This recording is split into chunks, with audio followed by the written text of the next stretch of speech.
अस्सलाम वालेकुम जी व्यूअर्स, कैसे हैं आप। उम्मीद है कि आप बिल्कुल ठीक ठाक होंगे। मैं भी अल्लाह का शुक्र है बिल्कुल ठीक ठाक हूँ।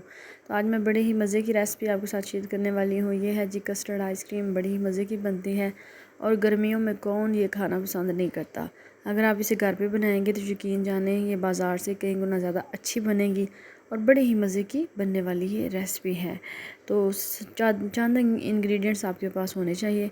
तो ये बड़ी ही मज़े की बाज़ार से भी ज़्यादा बेहतरीन लाजवाब आइसक्रीम बन के तैयार होती हैं। फ्लेवर इसका कस्टर्ड होगा क्योंकि इसमें हम कस्टर्ड यूज़ करेंगे। आपने रेसिपी को अंत तक देखना है ताकि आपको पता चल सके कि ये कस्टर्ड आइसक्रीम हमने किस तरीके से बनाई है। सबसे पहले लेंगे हम एक बाउल, उसके अंदर हम डालेंगे 1 कप दूध, उसमें हम 2 टेबलस्पून भर के कस्टर्ड मिक्स कर लेंगे। ये है जी 2 tablespoon custard. Mango vanilla flavour में आप कोई सा भी फ्लेवर ले सकते हैं। तो इस तरीके से हमने इसको कर लेना है अच्छे से मिक्स, ताकि इसके अंदर लम्स ना बने। ये देखें ज़रा, हमने मुसलसल चमचा चलाते हुए इसको मिक्स कर लेना है। ये हमारा अच्छे तरीके से मिक्स हो चुका है। इसे हम साइड पे रखते हैं। अब हम एक पैन लेते हैं, उसमें हम ऐड करेंगे दूध हम लेंगे 2 गिलास। शीशे के 2 गिलास दूध ले लेंगे हम, मीडियम साइज़।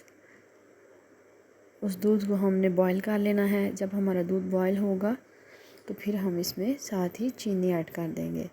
इसके लिए सबसे पहले हम कस्टर्ड तैयार करेंगे, देन फिर इसमें जाएगी व्हिपिंग क्रीम। वो मैं साथ साथ आपको बताती जाऊंगी।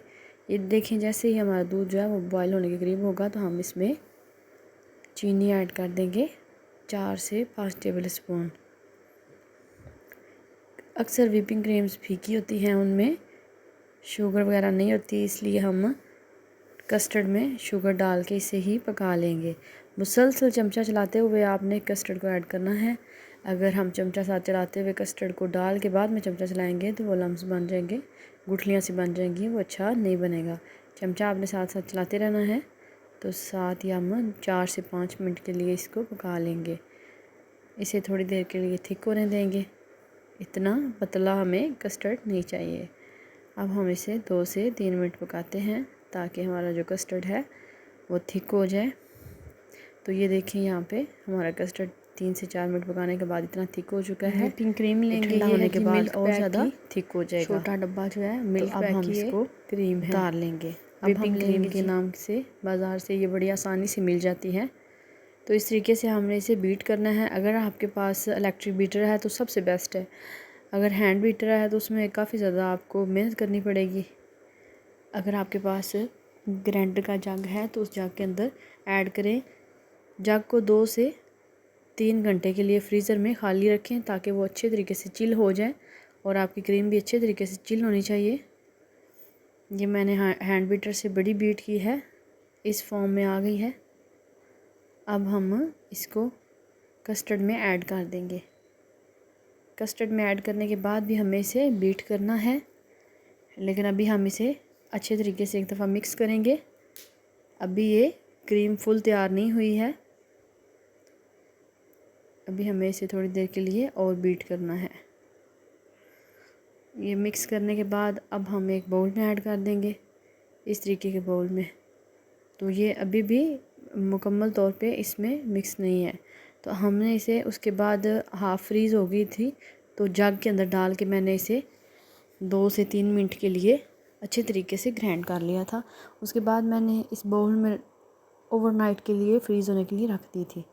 तो यकीन जाने इतनी मज़े की तैयार हुई थी। मैंने भी फ़र्स्ट टाइम बनाई थी, मुझे बड़ा मज़ा आया, मैंने बड़ा इंजॉय किया। तो इस तरीके से स्कूपर की मदद से हम इस क्रीम को निकाल लेंगे। अगर स्कूपर की वजह से थोड़े बहुत अगर पीस टूट भी जाते हैं तो कोई इशू नहीं है।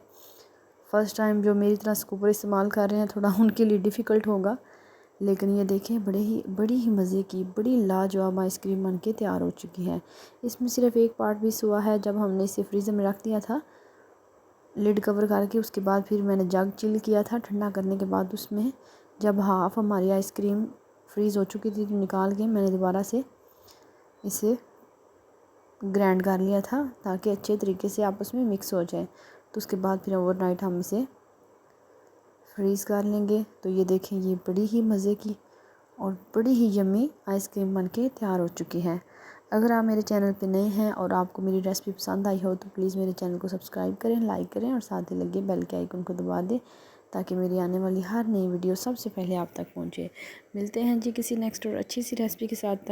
तब तक के लिए मुझे इजाज़त दीजिए। अपना बहुत सारा ख्याल रखिएगा। अल्लाह हाफ़िज़।